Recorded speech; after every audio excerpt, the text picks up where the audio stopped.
What's up? You got Razor Ray of Motown Rage, Rising Up Angry, Insane Clown Posse's crazy rock and roll show. And you're watching SicKKo Entertainment. In your It's just face. music, motherfucker. I appreciate It's you, just Razor. music. Yeah, buddy. Motherfucker. Motherfucker.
Alright, sickos, Zuka here. Time to cut the bullshit. It's time for It's Just Music with LB Sickning. Now I know something technical's gonna go wrong during this video. Just about every episode has a fuck up. And if you can catch it, write it down in the comments. Enjoy the show. Whoop whoop! With all this time we put in, just wanna be somebody. Soon something's got to give. Hey, Chris Ballou from the Presidents of the United States of America. Yo, what's happening, y'all? This is Wishbone, both of us motherfucking army. Yo, what up? It's Gary Robinson with Strange Music. Yo, what up, Campo? It's your boy Smo. Razor Ray here in the face. You're watching It's Just Music. What's up, what up, world? It's your boy True Will in the building, man. Y'all already know what's going on. There's a whole lot of dang shit going on my side, you feel me? Yo, this is Scum here with Lyrical Stuff Productions out of Denver, Colorado. Yo, what's happening? This Pope from Project Born, and it's just music, and you rocking with SicKKo ENT. What up? It's Cody Master, repping LSU. Man, this is A.O. Dre, and you are watching Just Music. I'm Jason Dawes from Double Dare Entertainment, and you're watching It's Just Music. Your boy Cognito, you're watching It's Just Music. LB, Sickening, SicKKo Entertainment. What's up? This is Frank Nitty from Project Born, and it's just music. Your boy Chuckles, the headhunter clown here. Yeah, what up, Josh? My boy LB Sickning. And it's just music. With all this time we put in. What up, y'all? LB Sickning making another video for my sickos, and today I got a pretty dope artist on the show, yo. This is Razor Ray. You ever heard of Motown Rage? I'm sure you have if you're a juggalo, you know what I'm saying? This dude has done work with so many artists. He's such an underrated artist, and it's an honor to get him on the show. So let's do as we always do. We'll get into the first track, interview, more music, more interview, more music, more interview. Motown Rage, Can't Take. Crazy Diane Reacts is over there watching me record this show. If you haven't checked out her show yet, we got a little show where we review music and stuff together. Sometimes we have other people come on and show her music. She just gave this song a 10. You know what I'm saying? This is definitely an underground classic, the underrated ass song. Let's get into some of this interview, man. I'm really excited to show you guys this. Yeah, SicKKo. SicKKo.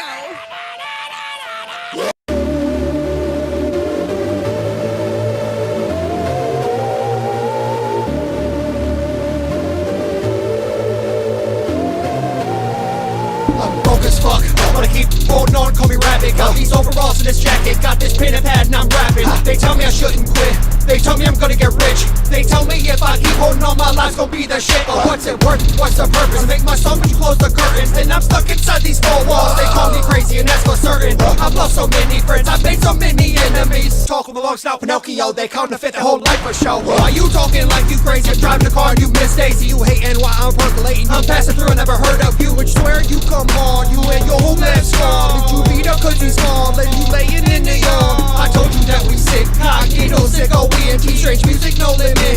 Anarchy nation, burn the whole world like Satan. Aftermath that we only play in disarray. And what you saying? We sick, we sick, we sick. With all this time we threw the end. I just wanna be somebody. What's been up, brother? Not shit, man. Welcome to It's Just Music, man. I'm LB Sickning. Go ahead and introduce yourself for the people that don't know who you are. What's going on? I'm Razor Ray, in case you don't know who I am. Guitars for the band Motown Rage, Harm's Way, and the Life Sucks Get High family. And live guitars for the Insane Clown Posse as well. Yeah, man. So big whoop whoops to all the fam out there. Yeah, much clown love all day, man.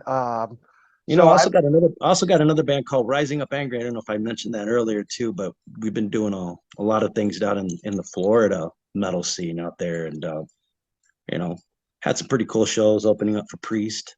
Hell yeah. That was awesome. Yeah, I pay attention to your Facebook. You know what I'm saying? I follow you. You know what I mean? I know you do, Will. Yeah. I met you at a Critical Bill show at Peabody's in Cleveland, Ohio, years and years ago. You and I forget the other band member's name. Sadistic, probably. Yeah, Sadistic. Thank you. We were all smoking and chilling, and then you invited me to the hotel. I go to the hotel. We go and we wake up Power Dice from Critical Bill. It was like 30 minutes after the show, this dude's already butt-ass naked, laying in his bed. You know what I'm saying? Like, I'm done with the night. We wake him up like, fuck that, we're not done partying.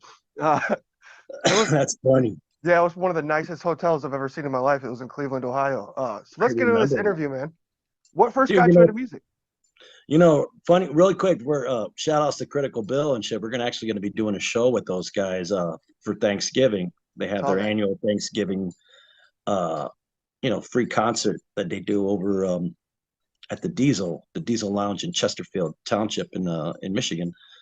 And we've been wanting to do a show with these guys for the Turkey Day for a while now. So it's awesome that we finally got it on point. Yeah, I haven't seen them in years. I haven't seen them in years. I'm really gonna try to make it to that. Yeah, you can. Right. It's a free show, bro. It doesn't get much cooler than that. Free show after a fucking.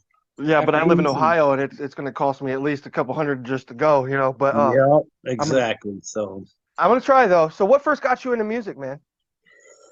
Oh, brother, I've just been into music my entire life. Like before I was born, there was music already being, played onto me. Like first set of like my first instrument, set of bongos.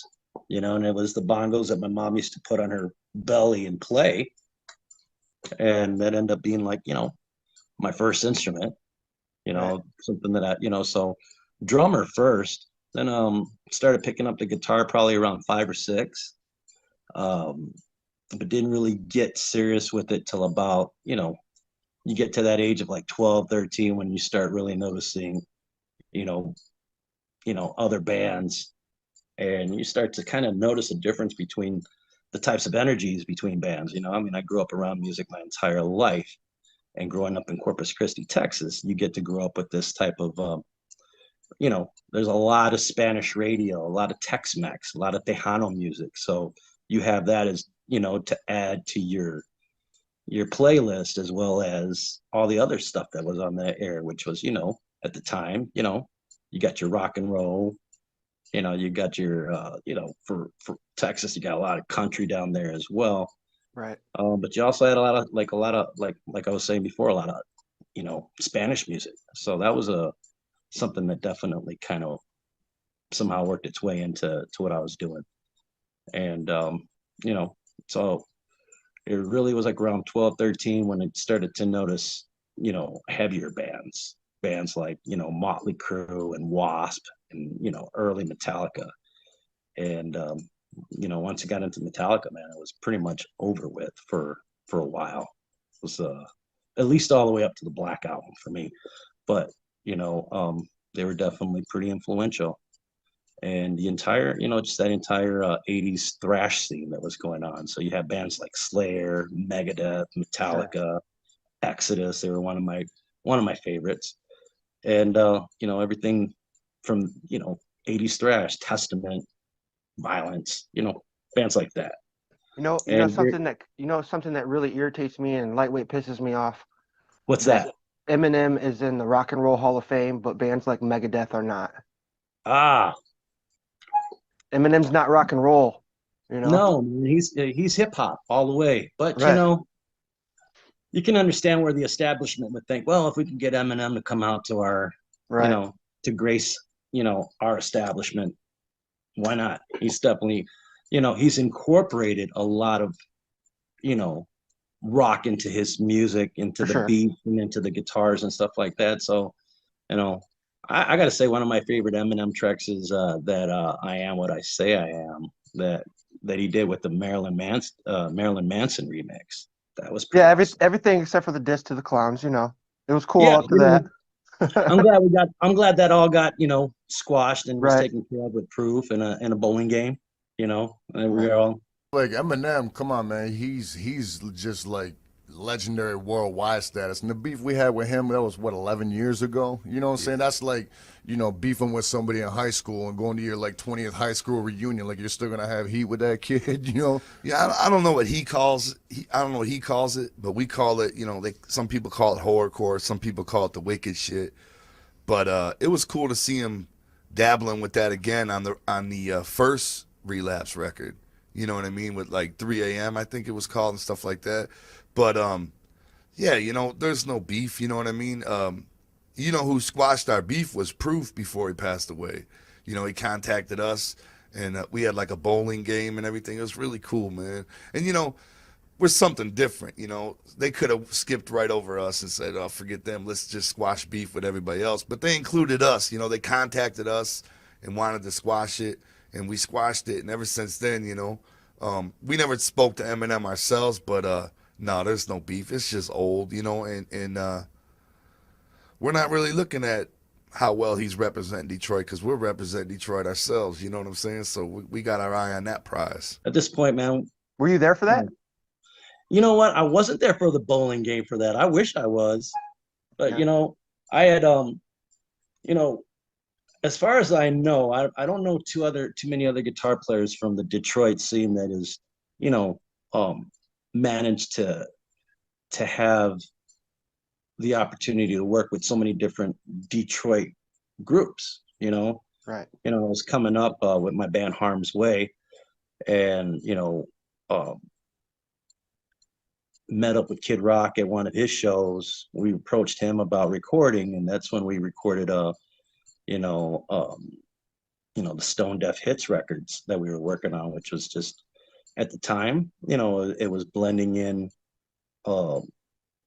like our influences that we were listening to, which was a lot of Cypress Hill.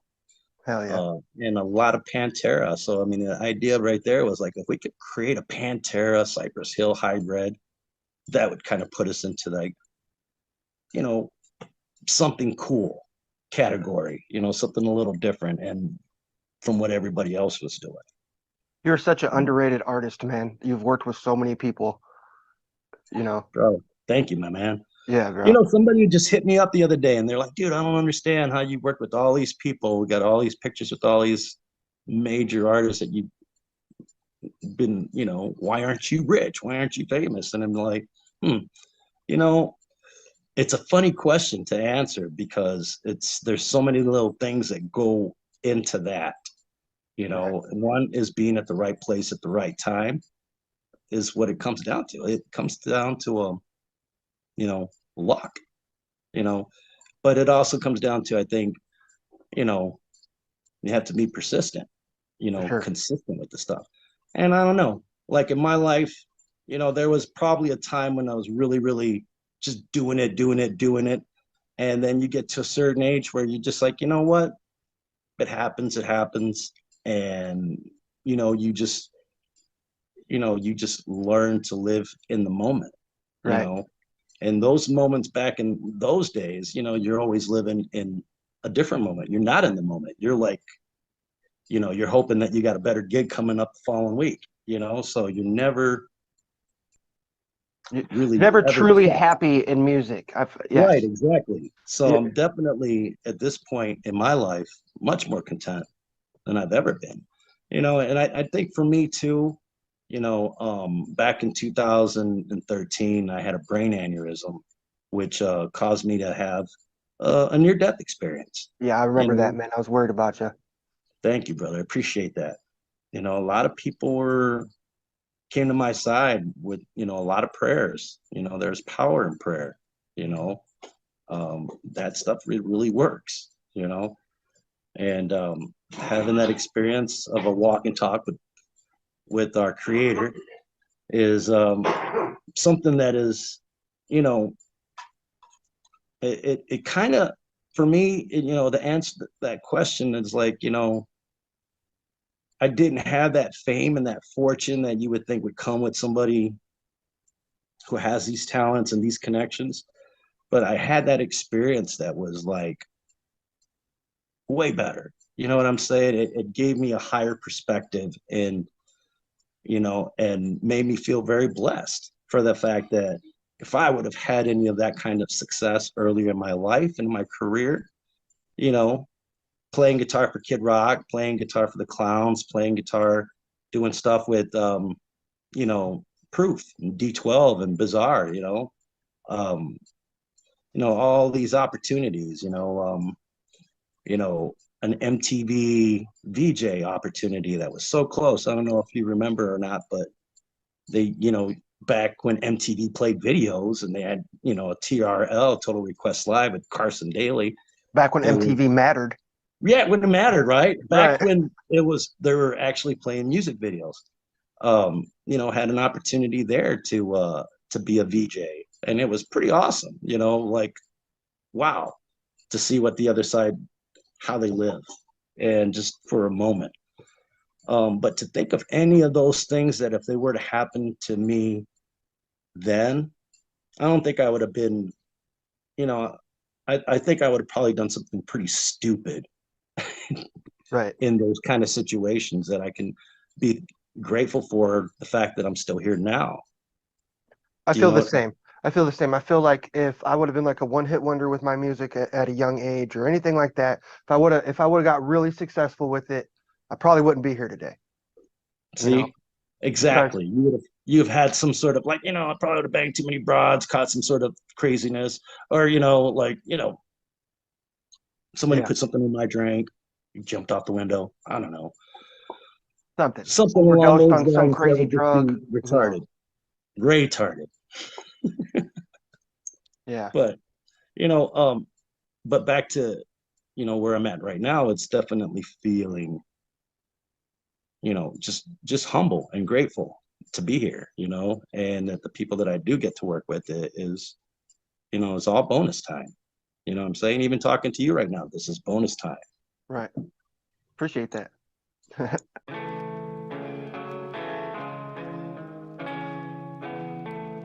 What up, y'all? This is LB Sickning, and you're watching Signature Series Network, the home of my new show. It's just music. Make sure you check me out. Whoop. LB Sickning. SicKKo ENT. Yeah, I got 5 kids in a house, an ex-wife that won't shut her mouth, 3 babies I don't get to see. I got child support and they're bothering me. I got bills stacking high to the ceiling. Got a hoopty for a ride, this is how I feel. And I'm stuck in this town, got nowhere to go. I really wanna get out, I got new headphones. These headphones, they take me to a place so far away, and I travel every day, don't wanna come back unless that music stays. These headphones, they calm my nerves when I'm feeling like dirt, or when I let somebody get hurt, or when I wanna hurt myself, when I'm just having one of them days. These headphones, they take me to a place so far. Hey, what's up? I'm Tom Putnam. I'm one of the directors of the ICP documentary, The United States of Insanity, and you're watching It's Just Music with SicKKo ENT.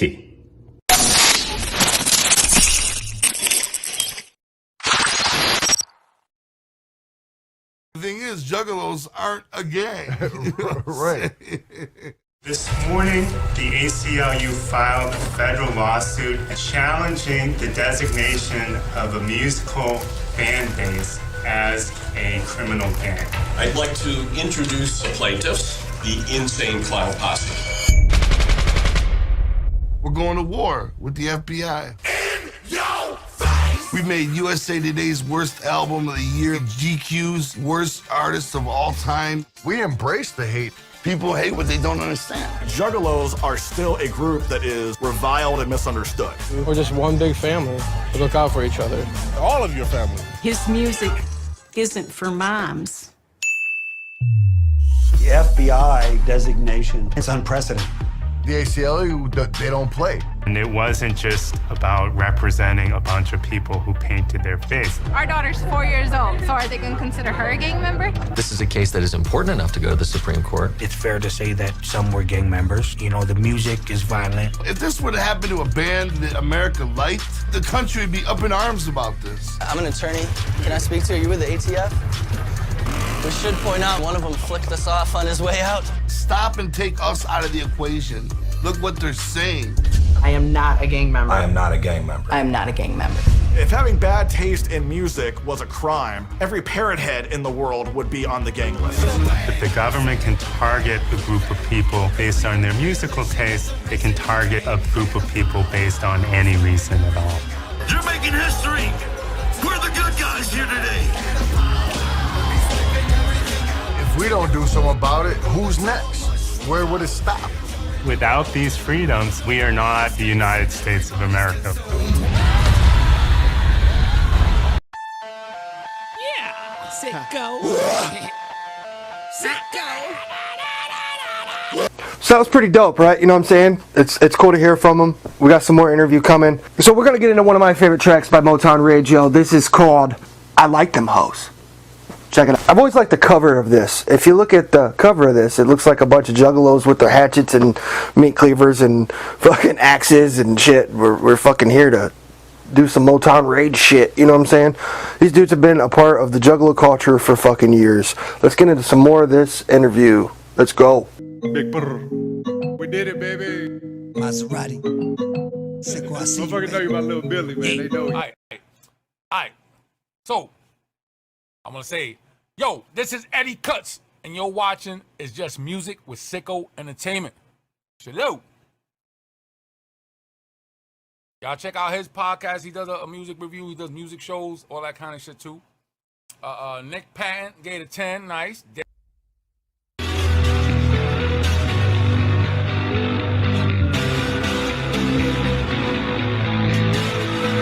You're watching It's Just Music. Why can't everything be perfect? Everybody see that I'm hurting bad.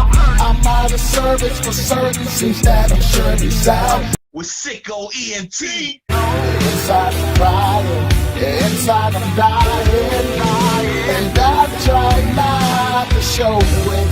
I'm tired of trying, and I'm out of time. And this emptiness is growing. I die. Seems that I'm showing signs 1,000 times in my mind. And my boy LB Sickning. Staring at the system once again, trying to get away from all the pain. Sitting in the night, I'm all alone, cause all the friends I had, they up and gone. They don't understand what's in my brain, searching for the sunshine and the rain. Won't you take the stress away from me? Maybe if I die and get some rich, can anyone help me and show me that it's a better way? Misery loving my company, so we chose to stay. There ain't no reason to warn me because my skies are gray. My final moments I'm present and there ain't no escape. Inside I'm crying, inside I'm dying, and I try not to show it. But yeah, brother, that time when we first met, I do remember that. That was so cool. That was a lot of fun. And that's the thing, you know, I have to say is that for all the juggalos and the juggalettes that have, you know, I've been blessed with to have met and be part of their lives, you know, and them being part of mine. It you know, it's truly has been a blessing, man. And I look at that, it's been the basis for a lot of great relationships, that I hold true and dear to my heart. So, it's all good. Yeah, dude. And some like years went by, and then I saw you at the gathering, and you gave me the drop for the show. I put the drop in the intro for a while, so it's awesome to finally get the interview. You know what I'm saying? When you see Power Dice on Thanksgiving, hopefully I'm there. I'm gonna try, man. But come on out, brother. I hope you get to make it. When you see Power Dice, tell him, man. Thank you for everything. And I really hope he gets on the show soon. I'm sure, man. We'll have to get Critical Bill on your show, brother. I'll definitely talk to him about that. They gave me shout outs on the stage and shit at the Underground in Sandusky because they remember me as the She Shit on My Sheets guy, Oh, that's right. Yeah. She shit on my sheets guy. Now what you thinking? She shit on my bed and now my room is stinking. What am I gonna do when my mom walks in? I got a homie, so I'll just blame it on my friend. Look at that. That looks like this shit. You remember that shit? Yes. My parody of Kid Cudi's Day and Night.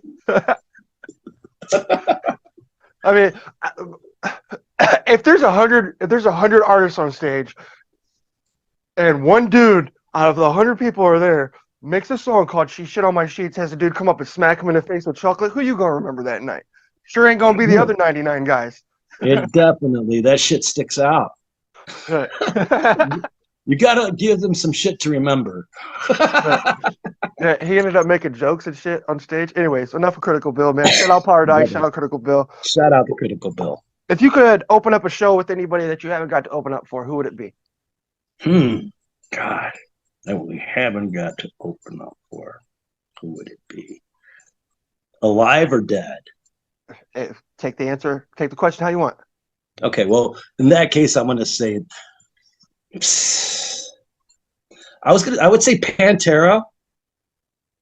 Right. But we've already played with them guys. We were blessed to open up with them a few times, and Damage. Respect. So, are you talking to me? Yes, So I would say Metallica. Oh yeah. But I would have to say not just any Metallica. We're talking Metallica 1985, with Cliff Burton.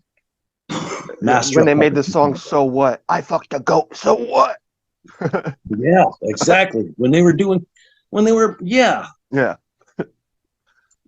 out proving things, when they were out there to prove to everybody what they were all about, and that would be the one. Metallica. Yeah, Metallica has a hell of a story for sure. For sure. And speaking of Metallica, back then, I was this close. Did I ever tell you about the time I almost went fishing with Cliff Burton when I was a kid? I think you told me, but I don't think you've told the fans. So go ahead. All right. So here it is. It's the last day of junior high for me. I'm about to date myself really bad here, but so what? And it was the last day of school down in Corpus Christi, Texas, and Metallica were slated to play at the Coliseum that night. Right. So it doesn't get better than this. You're waking up for your last day of school, and you know that when you get done with school and get your summer started, that the first thing you're doing that night is going to go see Metallica playing Master of Puppets. Yeah. The fuck? Yeah. So that day, school was awesome. Me and my homeboy Fred, we snuck out of the classroom about 5 minutes before the bell rang, and took a smoke bomb to the principal's office. And we looked at the clock and we watched as it was just, and then somebody lit it, and then somebody threw it into the principal's office right as the bell rang. So we're talking like smoke bomb, bell rings, blending in with the kids walking out the door, and you could see the principal just opening up the window, and he's got his hand over his face with a handkerchief, and he's got green smoke just coming out from behind him. And it was just so, at the time, still, it's funny, man. The guy he was a dick. It wasn't like he was a cool principal and he did all sorts of cool things. No, he had it kind of earned it. And so we, it was just a class prank. But doing that, we couldn't even run like 10 feet outside of the door without collapsing because it was just so funny. You're watching all this go down. And I remember one of the faculties, she came outside, and she's walking by and she sees us just on the ground laughing. And she's like, that was you guys, wasn't it? And we're just like, we don't know what you're talking about. And she's like, he's an asshole. He deserved every bit of that. You all have a great summer. So it was cool. We were validated. And afterwards, we were finally able to get up and start walking again. It was like, head to the Coliseum, head to the Memorial Coliseum, and let's go watch Metallica.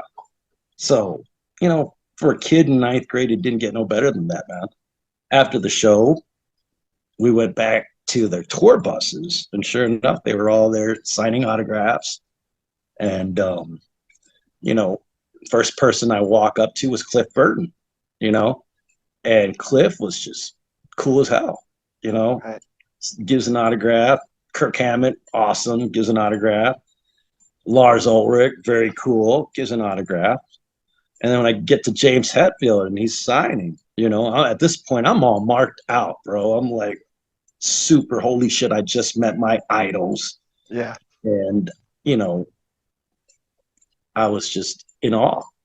But in that allness, I was just like, man, while he's signing away, I'm just like, man, I finally got a rock star's autograph, telling him that he's a rock star. Dude, that's how I am every time I'm around the clowns, bro. You see, exactly. I know. And that's what I was telling you. I was like, dude, when I see you around the clowns, I'm like, I recognize that energy. Yeah. Relax. It's all good, brother. I've been there before. I know exactly how awkward it feels, because they're just people, man. They're just fucking people. But at the same time, right. At the same fucking time, they're not just people to me, bro. You know what I mean? Exactly. So, I get it, but I just remember getting the autograph back and I'm like, wow, I finally got a rock star's autograph. He gives me the autograph and he's pointing in my chest. He's thumping on my chest. Don't ever call me a fucking rock star. And I was just like, but you are, motherfucker. I was like, dude, I'm going to get my brother Reno to beat your ass. And I had that look. And I looked at Cliff. And Cliff was just like, just let it go, bro. Yep. He's like this all the time. And when I got that nod from Cliff, I was like, all right, it's cool. You're off the hook, Mr. James Hetfield. Right. So it was all good. They hopped in their bus, said goodbye to everybody, and then headed to the hotel at the Holiday Inn. Well, I knew exactly where they were staying, so we fucking hauled ass. We raced against the bus, and by the time, I'm running up to the sidewalk, the bus is already pulled up, and Cliff Burton's the first one to walk out. And he's just in awe. He's like, whoa, did you just fucking run from the Coliseum? Right. And I was just like, Metallica, total fucking metal up your ass, motherfucker. And he was just like, wow. He was in awe. Like, you could see that he was just like, wow. He's like, you got any fishing gear? Because he looks at the water, like we're right by the bay. And I'm like, yeah, I got fishing gear. He's like, well, go get it, man. We'll go fishing. I'm like, what? I'm like, hell no. I'm about to go fishing with Cliff Burton. So I asked, I was like, yo, where do we meet you at? He's like, oh, you just come up to this room right over here. I'll be at this room. And I'm like, well, okay, cool. I was just like the way you are, brother. Like when you're around the clowns, I'm just like, oh. I kind of freeze up. Like I froze up. I was like, all right, well, what are you drinking? I see that he's drinking a beer. He's got this yellow Dixie cup, and he's like, oh, Heineken, man, drink. He gives it to me. Like I taste it taste the Heineken for the very first time. I'm like, whoa, thanks. He's like, oh no, man, it's yours. I'm like, fuck yeah, dude. So the first time I ever drank Heineken was from Cliff Burton. Thank you, Mr. Cliff Burton. This shit's And surreal. yeah, you know, and so I was just like, all right, man, we'll come back later with the fucking fishing rods and shit, and we'll go fishing. So I get home, and I'm in trouble, dude. I'm like, you know, I'm just 15 years old. I'm like, not supposed to be out that late. Folks are freaking. And I'm like, about to go fishing with Metallica. And they're just like, no, you ain't. You're in trouble. You're grounded. So I was like, what? Bullshit. Go into my bedroom. And I just try to wait it out until they fell asleep. Well, I fell asleep too. So I ended up waking up at like 6, 7 o'clock in the morning and fucking left, you know. Went and grabbed my homeboy Fred and his brother Martin. And we went and grabbed a couple other friends. And we went right back. We didn't even bring fishing rods at that point because we knew it was too late. But we were going to catch them and get some pictures and get some autographs. So we just hung out at the Holiday Inn and trespassed there for about, I don't know, 6 hours until they finally left. And at that point, we were already kicked out and, you know, couldn't even approach them. But they ended up approaching us when they were leaving. They like honked their tour bus honked their horn at us and called us to them. And they were just like, man, we heard you guys were here since fucking 7 a.m. You guys are fucking crazy. Meet us up front, you know, we'll hook you up with some pictures and you know, autographs. So that was just very fucking cool, you know, to get to see them, you know, and they were just so genuine, you know, they were real people, man. Like there's a reason why they're as big as they are now, and that's because they put in all that legwork back then. For sure. Just be real. And I just remember it's just like, man, want to go see these guys the next time they come through. Well, by the next time they came through, it was, you know, 2 months, 3 months later, actually, I get moved. I moved from Texas, and I get sent up to Michigan. Living in Novi, Michigan, going to school in South Lyon, which is like, you know, we're talking country. Talking John Deere tractors, homie. Right. You know, and big grain tractor. Yeah, we're talking trailer park experience, you know, going from the barrios down in Corpus Christi, which is just like, you know, a lot of, you know, Texicans, a lot of Tejanos, a lot of Mexicans out that way, and going into, you know, into a trailer park, you know. Trailer park boys for life. For life, bro. And you know what? And I loved it. I totally dug that experience as well. You know, made lifelong friends from it.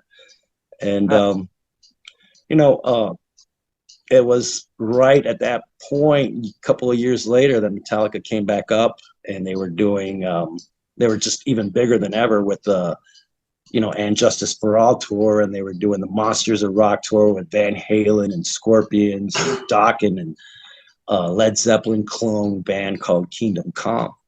And once again, went to the Silverdome, Pontiac Silverdome, and after the show, pulled the same shit, like, got to find them, you know. And sure enough, they were hanging out at, you know, we found out what hotel they were at, and next thing you know, there's Kirk Hammett right in front of me, you know. And I was just, Kirk looks at me, and he looks, and he's just like, blew me away, bro, because he looks at me and he's like, Texas. I'm like, shit, dude, you remember me from Texas? He's like, yeah. He's like, what are you doing up here? I'm like, oh, got in some trouble, and I'm in Michigan. He's like, listen, I'm like, listen, there's this picture that I have, and I don't really know how to give it to you. It was a picture that I took, you know, when they were just getting ready to, they were all boarding back onto the tour bus, and I was going to take one final snap of Cliff Burton, who was sitting on his, you know, by the driver's seat, and he was sitting shotgun. And just as I was getting ready to take the pic, Kirk Hammett walks by, you know, and I'm like, oh, Kirk, man, get in the pic, you know. So they're both in the picture, snapped a shot, and it was them. It was just them two, and so here we are, in Pontiac Silverdome or in Pontiac, and catching him on the Monsters of Rock tour, and I got that picture, and I'm like, I don't really know how to give it to you, but here it is. Hell yeah. And you could see Kirk was like totally, he was having a great time, totally vibing, and and he looks at this picture, and you just tell, like, you could see just the 1,000-yard stare. Shut up. Sorry. That's all right. He was, he was definitely touched, and he's like, man, this is a great picture. And like, this is an awesome picture, man. Thanks. I'm like, it's yours. You have it. So he was like, well, like, let me buy you a drink. I'm like, he's like, what do you want to drink? I'm like, shit, man. I heard about a Long Island iced tea. Let's try one of those. So I was like 17 at the time. Kirk Hammett bought me a fucking Long Island iced tea. He tells his assistant, Big Mick, I think that's his name. He's like, hey, Mick. He's like, get my man a Long Island iced tea. He's like, what am I, your bloody bartender too, mate? So, there I am drinking, a Long Island iced tea with, one of my dear friends, Red. He was a bass player with the band Harm's Way, one of the original bass players. And Kirk Hammett, man. And, yeah, it was just one of those moments where you're having a real moment with someone that you really, really looked up to. Hey, this is Tom Wood, and you're watching It's Just Music. Get your life right. Get it right now. Yeah. Motherfucker. I got something to say. I heard you moved into your new house. Housewife with a pink blouse. You got yourself a couple kids. Thought a woman, it's what it is. Heard you. Brother, did you just hear what happened? What? A car flipped over there. There's a baby stuck inside it. We gotta save him. Let's save him. Let's go. Let's go. Crazy, scare you fucking listen to it. The sky turns red. LB, Sickening SicKKo Entertainment. I'll give you a 9. So this is kind of a pretty long video. I like it though, and it's worth showing. Hopefully I remember to put the links to all these videos in the description of the video on YouTube. If you're watching this on YouTube, you can go over to their page, like the video on their page and stuff, you know what I'm saying? But, so this is Motown Rage live Netfest on your couch. Full live performance. I thought this was pretty dope, so I want to show it to you guys. Check it out.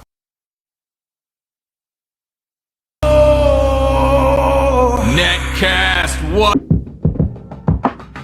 Rock the fuck out like Slash. My revolver's not velvet. I got the heavy metal that'll send your ass to hell quick. Guns for my enemies, rollers for their funeral. When I shed the blood of my opponent, yes, it's beautiful shit. My appetite for destruction, yes, it has to be fed. I am one of the sickest to do it, yeah, it has to be said. Just to hit no doubt for what the cypher went and did to me. So now I spend my time spitting pornographic imagery. Focus my black identity. Say the devil's kin to me, but I ain't never been remotely friendly. Don't pretend to be savage in many aspects. Don't get your ass checked, cause I'm the type of user but a knife will slit your damn flesh. Yes, I'm always down for a brawl, breaking jaw. Then I keep it fucking hostile like Diamond Vinny Paul, y'all. I'm sure you heard these motherfuckers what they claim, talking about they from the streets, that they thuggers have cocaine, that's lame. I will exterminate, eradicate the fakers. Mr. Disrespectful coming like the Undertaker.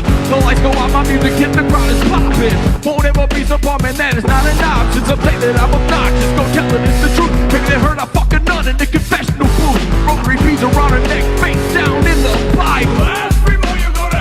I know, yes, I'm creeping death upon the scene when I'm slanging bars. I seek and destroy like Kirk, Cliff, James, and Lars. Then I kill them all with absolutely no remorse. The question you gotta ask is, am I evil? Yes, of course. Like Tony John, the way I'm kicking this shit. And I always keep it hotter than a simplest bitch. Get a shot of penicillin, double the dose, man. The shit they say, and over, better get with the program. Get hit with the choke slam. This ain't WWE. If you want that smoke, you will regret ever fucking with me. Cause I'm like wrestling, been creating the script. When you a nuclear warhead in a world full of pistols. That means when I hit you, I destroy everything in my past. No one will make it out alive, that just me when I smash. So when you ask me why I'm fiendishly grinning, cause this right here is just the beginning. That's right, bitch. Mr. Sadistic on the track. You better step the fuck back. You might get that ass cracked. What's up, motherfucker?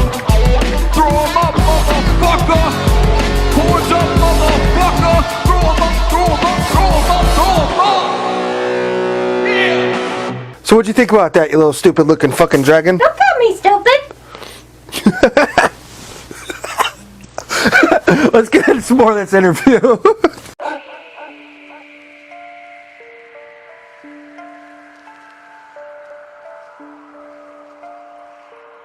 Fucking guy. Jason, get your mask, time to go and be some ass. Another snake in the buffalo grass, I multitask. Cause I'm killing them with the sicko shit. They know I spit venom every time I spit. 7 serial killers, the most famous in Ohio. Might count up on my victims, love the sound of when they die though. Beretta drugged his victims, yeah, he met him in the bar. Thomas Lee killed her randomly. Edwards, he used sodomy. Never know the presence in the heart or in the mind of the stranger sitting next to you. My thoughts will never I hit that mind. same button before and it didn't do anything, and I hit it again, and now it's doing something. Yeah, you gotta give it a second. Sorry about that, man. You know, I refuse to pay $15 just to use Zoom. No, don't worry about it. I totally get it. It's, scrub life, homie. Scrub life. All day. Love, scrub love. So let's get back into some of these questions, man. You were telling an awesome story. I appreciate that. We played a song right after that, and here we are. We're back. A little longer interview, but I'm okay with that. Hope you are. Hey, I'm okay with it, brother. It's been a while. Yeah, it has. I don't think we had a chance to catch up, so I'm glad we're doing that. What's one message that you would like to give to your fans? Only your fans. The rest of the world cannot hear this message. Only your fans can. Man, one message there. Well, I guess the message would be to, be expecting some music from many projects, because I got a lot of various projects between the new Motown Rage record that we've been working on. You need a good rapper on there. Rising Up, Angry. Yeah, we can get you on there too, man. We'll get you on a track. That'd be awesome. Been doing, waiting for, finishing up this Razor Ray record, which is also been working with this book. I got a question real quick. Go on. Are you ever going to show us your butthole that you did with Shaggy and the Creep? Show your That's not literal at this table right now. Show your butthole. And, there it is. I'm not saying Show that. your butthole. Awesome. If you're at home, go ahead and show the camera your butthole. Damn. Show your computer your butthole. Show your computer or your phone your butthole. Or your TV your butthole. Yeah. Whoa. Is that a show your butthole song coming up? Show us your butthole. Show us your butthole. Show us your butthole. Whoa! Whoa! Hole! Show us your butthole. Butthole. Show us your butthole. Butthole. Show us your butthole. What And hole? then we keep it going. I said what hole? Butthole. Show us your butthole. Show us your butthole. Butthole. Show us your butthole. What hole? Show us. Butthole. Show us your butthole. Butthole. Show us your butthole. What Butthole. hole? Show us your butthole. What hole? Fourth one. What hole? Oh, third one. What hole? Okay. Start over. Show us your butthole. Butthole. Show us your butthole. Butthole. Show us your what hole. Butthole. Butthole. Butthole. Show us your butthole. Butthole. Show us your butthole. What hole? What hole? Butthole. Butthole. All right, I was feeling that. It's an official butthole song. Yo, that was fucking crazy. Oh, dude, yeah, totally. I'm probably gonna make a video about it. Yeah, that shit's funny as hell. Your butthole. Show me your there was a total song that came out of that, and then I seen that Ouija had something going on with that too. I'm like, you see, so it's really popular, these days to sing about your butthole. It's funny, dude. Yeah. If you can't laugh at a butthole, there's something fucking wrong with you. I know, dude. You know what? Oh, that's just Life's such a so serious. big that just opened up at that point. I was hoping that you would really make a full track to it, just so I could laugh at it. It was Fucking funny fuck as yeah. You know what? At some point, it's gonna be it'll be done. But like I said, like new Motown Rage, new Rising Up Angry record that I've been working on as well.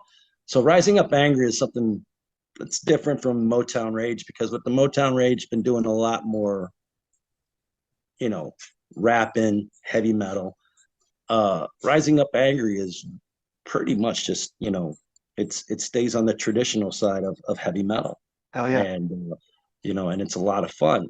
And the nice thing for me is that I don't have to, I'm not playing guitar. I can put the guitar down and just sing, which Right. is something I kind of had to get used to because I've been so many years playing with the guitar, but I'm actually pretty comfortable now at this point with or without it, you know. But so with the Rising Up Angry, we got stuff coming up. And I'm very, very excited with the Motown Rage. You know, our homeboy Sadistic, he's been doing quite a bit himself, doing, you know, a bunch of solo joints. So, you know, as an organization, you know, we've been pretty busy with keeping, you know, new music. But as far as like coming up with just a full record, it's all in the works. So yeah. That, and then also been working on with the Razor Ray stuff is, you know, been working on a book for some time called A Journey to Heaven's Shore. And it's, you know, it started out as pretty much just a description of my near-death experience, but it's kind of turned into more autobiography in a lot of ways. So it's just been getting longer and longer. And, you know, at some point it'll be done and it'll be out there. And when it does come out, there will be music to come along with it. So imagine the idea of a book or an audio book with a musical soundtrack to go with it. And that's kind of what we're doing.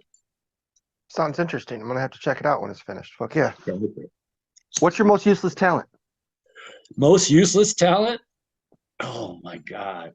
I think it's probably like creating words from license plates, just driving. That's cool. That's a unique answer for sure. That's pretty useless. Yeah, I'm getting really sick of the answer. How's it a talent if it's useless? Man, make up something funny, man. Come on. Right. I think it's a useless talent for sure, because there's definitely, you know, I almost feel like you could create a complete dialect, a total language with just speaking in license plate. Yeah. I do that too. Every time I'm driving somewhere, I'm always looking at people's license plates. Some of them are pretty unique, you know what I mean? Yeah, some of them are vanity plates, and so they'll actually say something, but you know, you'll like DZH 180. Right. I'll be like, there's a word there somewhere. What does that mean? I don't know. What does it feel like to you? Hi, how you doing? Right. You feeling okay? Dizza. Right. Word. Word. It's almost like word. You see? Yeah. So, what would you be doing right now if it wasn't for your music career? Yeah. You know, I know that like the average, like, you know, like typical answer is to be like, I'd probably be in prison or something like that. For sure, it definitely is. You know, but what would I be doing? I don't know, you know, maybe something in the airline industry. I like aviation a lot. It's a lot of fun. I am really afraid of heights. Are you? Yes. Me too.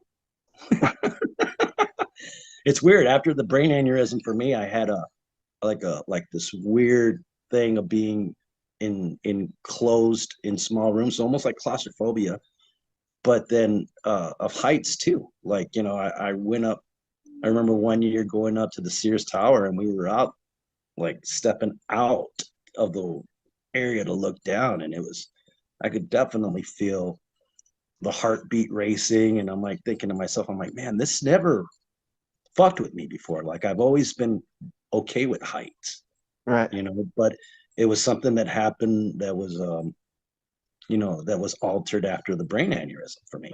I can relate.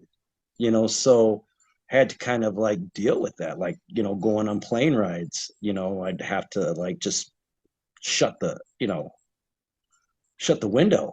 Yeah, I can relate. I had a head trauma in 1996. I was hit by a car, and I was in a coma for a few weeks. And I just remember before that car accident, I mean, I was only a little boy, but before that car accident, I was fearless. Fearless. Mm-hmm. You know, I'd fight any kid that wanted to fight me. I would fucking climb trees to the tippy top. I would, you know, I do all kind of weird shit, you know. And right. And after my car accident, I just became scared of a lot of things. Like a shell shock. Yeah. Yup. You know, and so I'm kind of the same way, man. When I get on a plane, it's definitely, I would feel some anxiety, and I noticed it. And I also realized I don't want to be victim to it. You know, like I've always enjoyed flying before, so why should I be scared now? Right. You know, so it's now, it's not so much there. I can definitely feel a little bit of anxiety, but it's more of an excitement of like, well, if I die, I die. And if I die, I know where I'm going. So nothing to it, I've already died once, Can we do this again some different way? Okay. Right. Will it be a plane crash? Hopefully not. Yeah.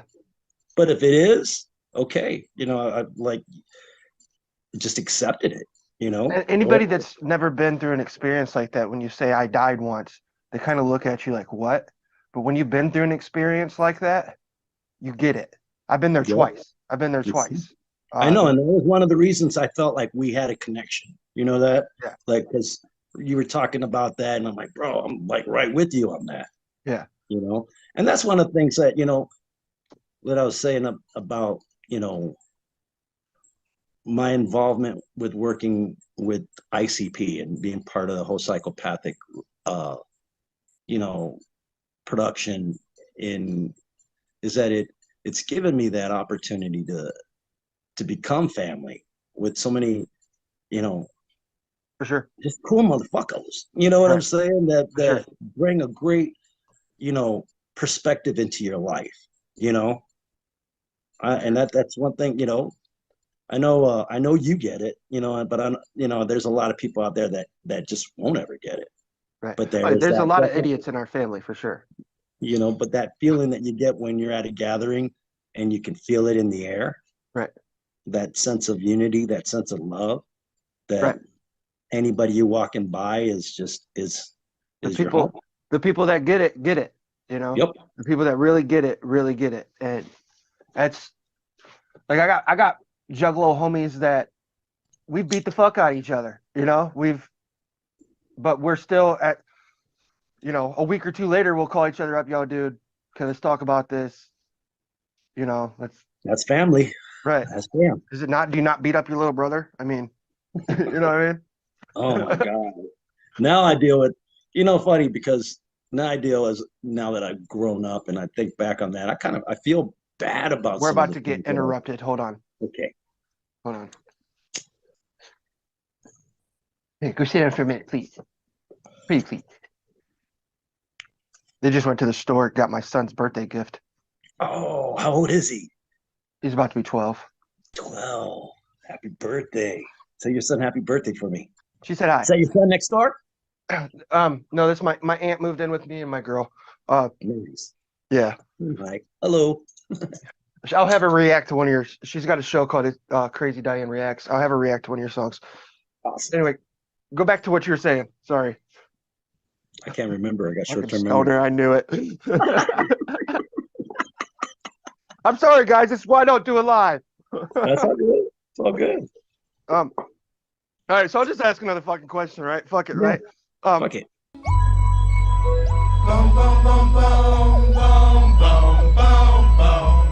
So what's happening, y'all? This Wishbone Bone Fuzz motherfucking harmony, and it's just me. What's your most useless talent? My balls and my word. What first got you into music? My Uncle Charles. Absolutely, man. Rest in peace to Uncle Charles, man. Uncle Charles the first thing that got me into music. That's what's up, man. Why they kill my dog? Yeah, man, I miss my Uncle Charles, y'all. And he shouldn't be gone in front of his home. When they did, the boo was wrong. If there was one thing that you could change about the industry, what would it be? Get rid of weak music and motherfuckers that's promoting shit that promotes violence. I feel it. I promote violence a lot in my music, but I'm trying to steer away from we that do shit. too, though. I mean, it's just about violence that you've been through, not shit that you're trying to get other motherfuckers to do. Right. I mean, it's just about shit you speak about shit that you've been through, not no shit. You don't want nobody going out killing nobody. Right. That's bullshit. Music is supposed to be felt in love. It ain't about hurt and harm. You know? Doug's in harmony. I feel it all day. Right. Hey, man, I just want to tell you, man, that you were the very first rap group that I ever heard, and you inspired the shit out of me. I now have 10,000 followers on my Spotify, all that shit. You know what I'm saying? It's dope as fuck. I appreciate you talking to me, man. It's all day. This one. beat you up? Oh yeah. So check this out. This was Razor Ray at a concert with ICP. You know what I'm saying? Come on, little boy, let's fight. All right. Hey, you hurt me. I do this all the time. Razor Ray. It was at a big hair band party thing that they did. It was all rock and roll. It's dope as fuck. Check it out.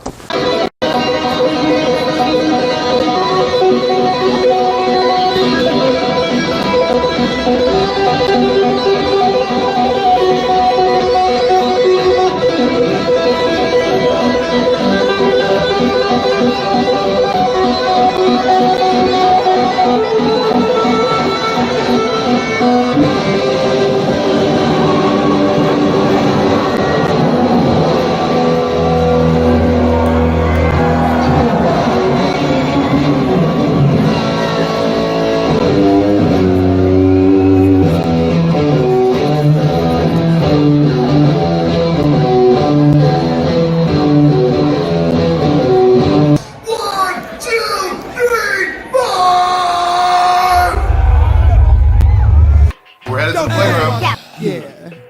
Wake up. Blow your eardrums out. Put that out, Meanie. You're fucking annoying. Leave me alone. No. You gotta put that cigarette out. Yeah, you fucking bitching at me in the comments all the time. Fucking keep your ass over there. Listen, man, let's get into some more of this interview. You know what I'm saying? The rest of the interview. I appreciate you for getting on the show. This annoying ass dragon won't leave me alone. Let's go. That's right.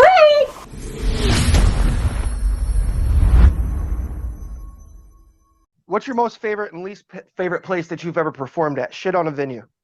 Oh man, I don't know if it's like, you know, shitting on a venue, but I think you know, my most favorite. I think my most favorite, you know, has got to be playing at Red Rocks, no doubt. That was an, you know, Red Rocks in Colorado, Denver. Oh yeah. You know that it's a place where they shot the U2 Sunday Bloody Sunday video. Hell yeah. I've never toured, bro. I wish, you know. Okay, so we were very fortunate enough, you know, and again, shout out to the Clowns, you know, for bringing us on the road and having us, you know, bringing us to Red Rocks.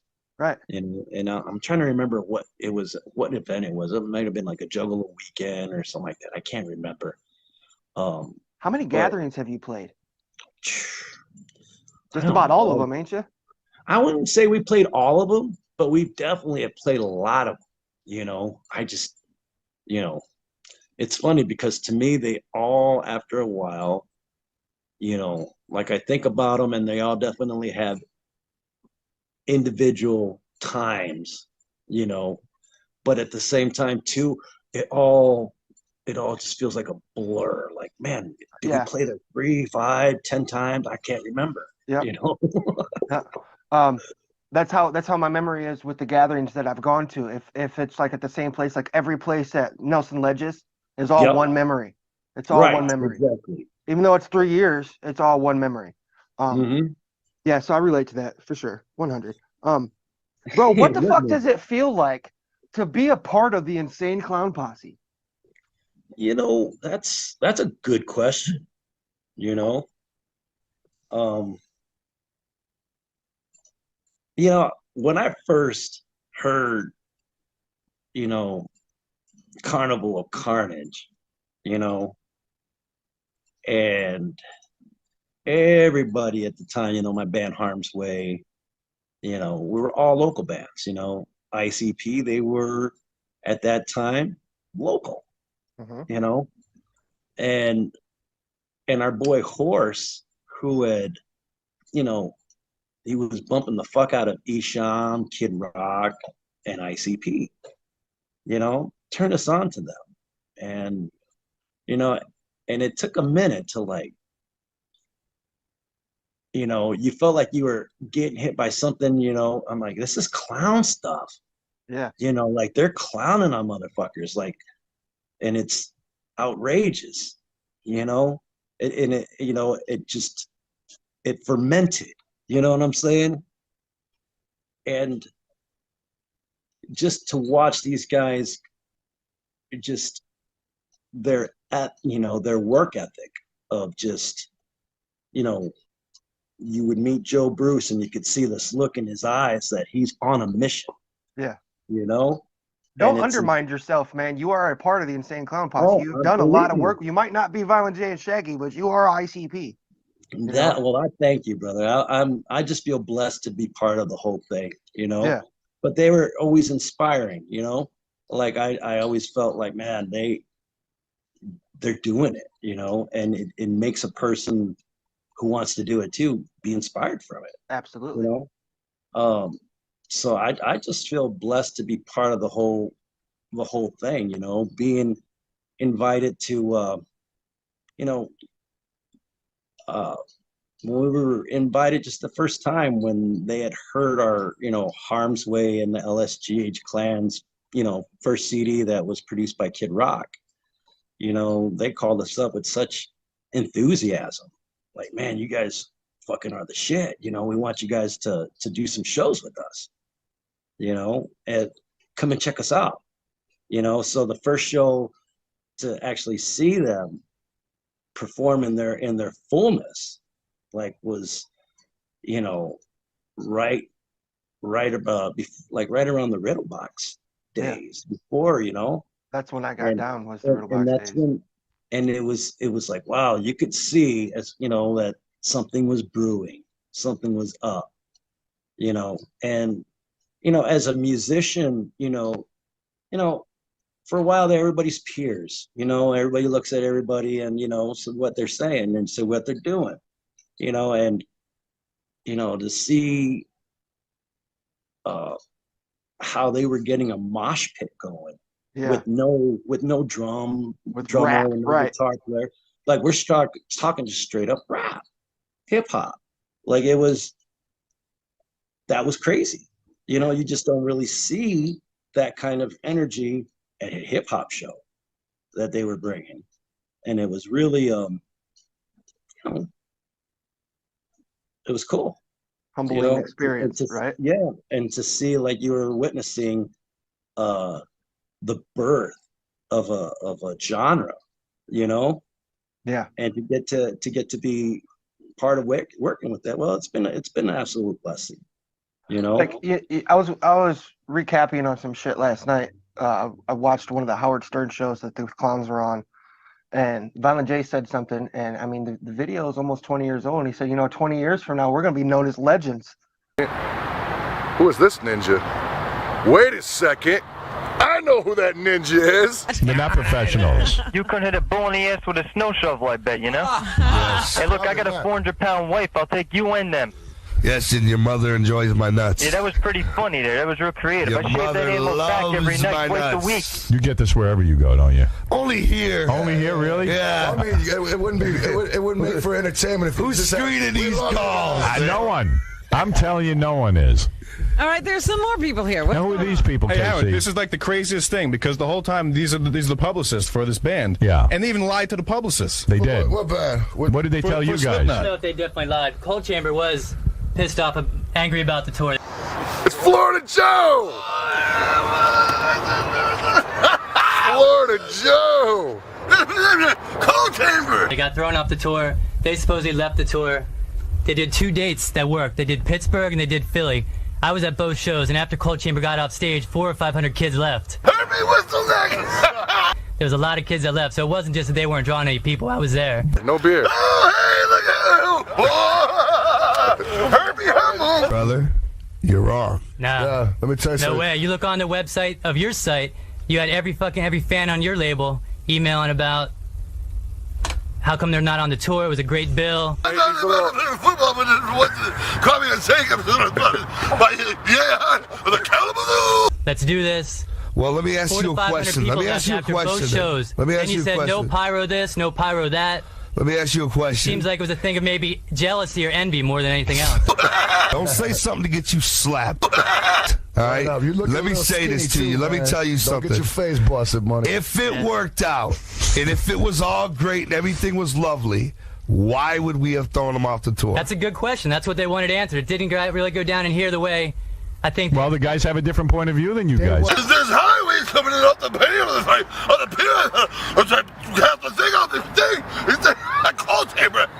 If it worked out, I mean, if everything was so great and lovely, and they were drawing 400 or 500 people, why would we have thrown them off the door? I think he thinks you guys are cold chamber. Tell me, from what I understand, that it is. You do. And why you guys threaten the guy with physical violence? Because that's what they do. jealousy. Coming in here. I was at both shows. 400 to 500 people left after they went off stage both times. The trees come down with the Judah trees, and it starts out besides Santa campaign. Oh man! Right now, what sure you're doing, did, brother. what you're doing right now is called lying. No, that's not lying. It's called, or maybe exaggerating. Yeah, exaggerate. Maybe 4 or 5. Hey, you know Cold Chambers manager Sharon Osbourne? Yes. She's like a big heavyweight in the music business. She's she's Ozzy Osbourne's wife. very influential. You know what I mean? And she doesn't like you? And that bitch means nothing to me. Really, you don't care? I'll slap that bitch. You don't even care. Straight up. All the threatening remarks. She said, you guys are gonna burn bridges by messing with me. Herbie Hummel. What bridges do we take? What are they gonna do? They're gonna cut some of our. She's gonna pull some strings and get us yanked off some radio stations. What stations? You're not even on any station. That's what I'm saying. Oh, she's gonna get MTV to turn against us. There's no We don't threatening. have no MTV. There's no threatening you guys. There is none. We have no help anywhere. Right. Nowhere. There's no so what strings. can she do? There's no strings that you. No strings she can do. There's no strings she can cut that would hurt Insane Clown Posse because we don't have any favors. No, everybody hates us already. What's she gonna do? You know? Right. You make a business move. What if she took away your makeup? Cold Chamber is the bomb. You know what I mean? Right. They really are. That's why we wanted to tour with them. What a brewski. Come on, whoa. You like them? It's a ticket issue. You know, it's like, what the hell? Nobody's coming. Right. We had to do what we had to do. Well, I guess he sees it This guy differently. can come out here. Who the hell is this guy? I'm coming out you trying to can pull explain him to them. scrub out of the street. He's their publicist. I'm trying to explain what was going on. I'm from the record company. I was at both shows. Well, you don't work for my label, so you can I know I buff my don't. pickle, brother. Right there. And you can tell everybody at your label I said to buff my pickle, too. Because I don't give a damn. And I'll get up and slap you and knock your headset off because I don't care. And if Ozzy Osbourne wants to step up for his wife, I'll grab him and headbutt his heroin-addicted face all I want. Because we don't have no friends already. Really? And I'm sick of it. We got thrown off the Family Values Tour. Every bridge we ever started to build gets shut down. The minute somebody hears ICP's starting to get over in any way, it's got to stop. You know what I mean? Right. There is a conspiracy against you feel? It's like this. We're the greatest. Look, 20 years from now, we'll be legends. You'll be like the Beatles 20 years. Straight up. Right. Right. We're going through the same thing everybody great went through. Right. You're going to be on Behind the Music 20 years. Yeah. You'll probably own that show. He's a bit in a boostki. Damn, if you were right, you know? Completely right, man. They are legends, you know? And, you know, I've watched them grow, you know, from, I can remember a time of like looking at, and I was having this conversation with Shaggy, you know, like I remember way back then when they were just blowing up, you know, and bringing us on the road on the Bizarre tour. That's really when we really got down, like to really getting to know each other, because at this point we're on a tour bus with them, you know, and it was immediate love, man. It was, you know, that's actually a time when I got to, you know, it was Patrick and Tom Dub and fucking Rude Boy, that, you know, and Dougie, you know, and they were all part of that crew that, you know, traveled. I need to try to get Tom Dub on here, man. Fuck yeah. Yeah, word up, shout out to Tom Dub and everybody else, man. But yeah, that whole experience there was just, you know, you felt like you were being part of something bigger, you know. For sure. Even now, any time I, you know, that we're invited, or, you know, it's been an absolute pleasure to be able to work with the Clowns doing the stuff that we've done, the acoustic sets, you know, that doing the 80s hair band rock set, you know, like being able to take their music and put it into a different presentation and it's still kick ass, you know, to be able to provide some live guitar work. For sure.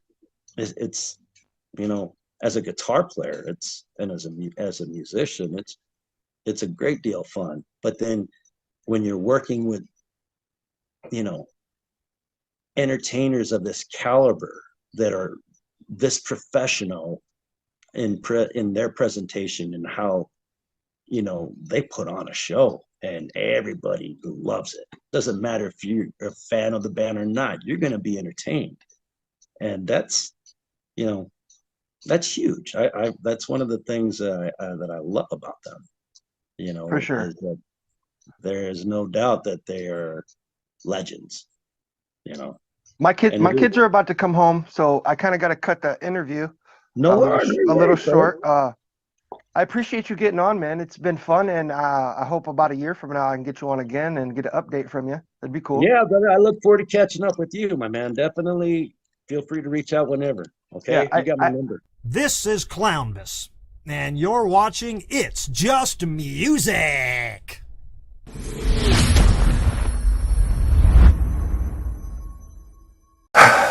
The fucking nostalgia of my show, right? Whatever, I'm just fucking having fun. I hope you're enjoying yourself, you know what I'm saying? Because I enjoy making these videos. I don't give a fuck about the views. If I gave a fuck about the views, I think I would have quit about 100 shows ago. So, whatever, fuck off if you don't like it. And if you do like it, I'm very glad, you know what I'm saying? Thanks for being in the chat. Thank you for fucking watching the show. Thank you to Razor Ray to getting on the fucking shit, you know what I'm saying? I don't have too many rock songs, you know what I'm saying, but I feel to stay in the vibe of the show, I'm going to play one of my rock tracks. I don't own this song. This is a remix with Russet Burbank. These guys let me do this. Can I bite you? No. And I want you to check out this movie that he's got dropping, the lead singer of this band. It's called Let's Find the Bastard, the Jeremiah Davis story, or something like that. If you're on YouTube, I'll have the link in the description. If I don't, call me out and I'll put it there.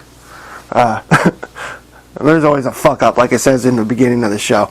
So anyways, check this out, man. This is LB Sickning and Russet Burbank, Lazy. Have you ever heard this? No! Oh, check it out.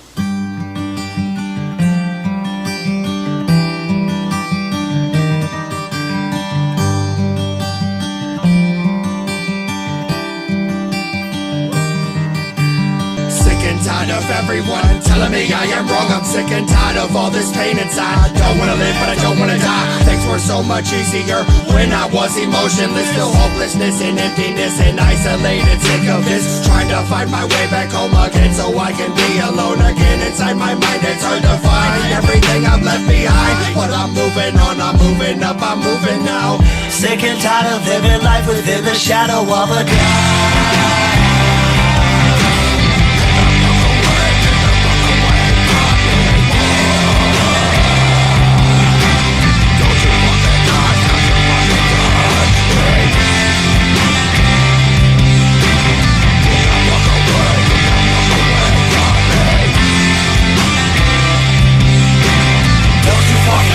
Don't you fucking touch me. Fuck all your apologies, there's no more left inside of me. I'm sick and tired of always being wrong. It's time to carry on with my life. Doesn't matter who's wrong or right. It's all inside your mind, you're fucking crazy. Tell me what you want from me. It's all just a fallacy. I never was, I'll never be the man you wanted me to be. I'm just too goddamn lazy to pick myself up off the floor. Get the fuck away from me. Ooh, don't you fucking touch me. Get the fuck away from me. Don't you fucking touch me.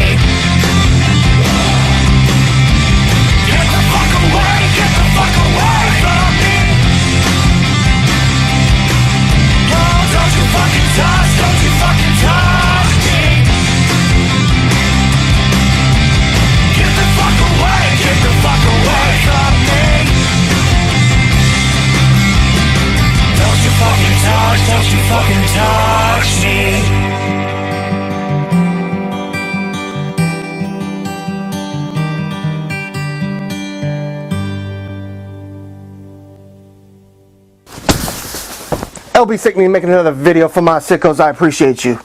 100%. Whoop whoop. Jerry Robinson with Strange Music. What's the whoopty wild? Got Missouri, man. Yo, this is Scum here with Lyrical Snuff Productions out in Denver, Colorado. It's a 6 digit. Man, you already know what it is, man. This is the boy Blaze 109th. Run it back. This is C-Lim. Web, and that's a hell of a drop. I'm sitting here doing a show with my partner on Signature Series Network. You're watching It's Just Music with SicKKo ENT. What up, y'all? This is MC Snack. From Kamikaze. Shout out to SicKKo ENT and Signature Series. This is One Man Crew. This is Candy the Clown, also known as Serenity Gemini. It's your boy Cognito. You're watching It's Just Music. You're watching It's Just Music on the Signature Series Network. It's Just Music. This is It's Just Music, hosted by the homie, the Juggalo King, LB Sickning. It's Just Music with SicKKo ENT. And I'm kicking it with LB on Signature Cigarette. I can't even do it. SicKKo, motherfucker. Holla at your boy. Got the taste of success, I'm feeling your love. Hey, pour the bottle, homie. I'ma feel great. You wanna ride and I'm the saddle, homie. I'ma feel great. To be a man and show your soft side, it's not easy to do. It's just not. It's not in us. You know what I mean? And Nick does that a lot in a lot of his music, man. Check this next one. Now, this is my life. Black and white. Who am I? I'm Mr. Cooper. It's LB Sickning, and you're watching Signature Series Network, the home of my new show. It's Just Music. Make sure you check me out. Whoop.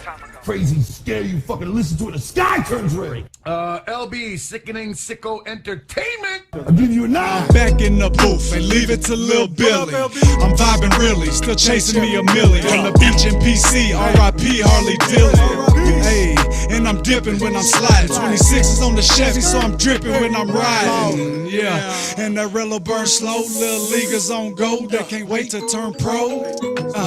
But I think a little different, and that's how I come from Cali, so it stank a little different. I'm still dizzy and I'm still down to hit them. Peas can still get them, cheese can still whip them. Extra clip them, bet we not the victim. SicKKo ENT and BT, you get them. I used to ride with the chain gang, lots of cocaine. Take a left at the light, man. I'm driving cause I'm white, man. How you think we paid for the studio tours? Ohio Hip Hop Awards, oh yeah, I'm coming for yours.